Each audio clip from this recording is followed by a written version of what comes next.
Although work injuries are common, we don't need to overthink a pulled muscle, scrape, or bruise. It would be silly to report every bump and ache immediately every time.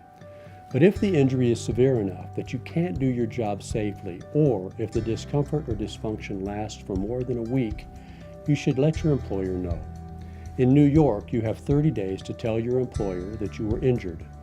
Your employer has to report the injury to the New York Workers' Compensation Board and the insurance carrier within 10 days. The carrier has 2 weeks to give you a written list of your rights under the law. You, the injured worker, must be seen by a physician at least every 6 weeks.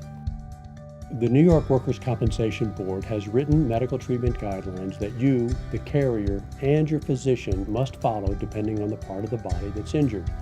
For example, there are treatment guidelines for neck injuries, shoulder injuries, and mid and low back injuries.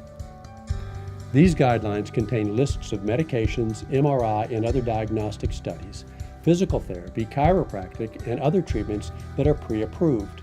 In other words, the insurance carrier is obligated to provide them. No questions asked, no pre-authorization needed, so long as they are needed for your work injury.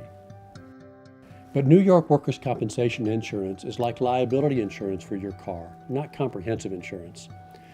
Your doctor is allowed to order tests and provide appropriate treatment, but he or she is obligated to write work restrictions unless your symptoms are so severe that you can't do anything, like being paralyzed.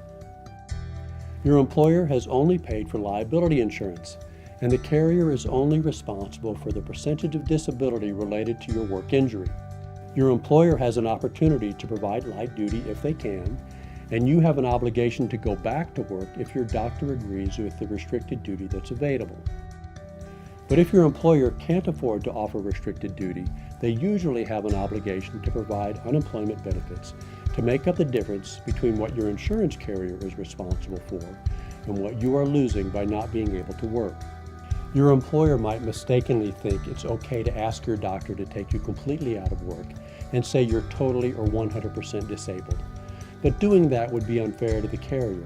So unless you can't move, we have to provide restrictions and an estimated percentage of disability.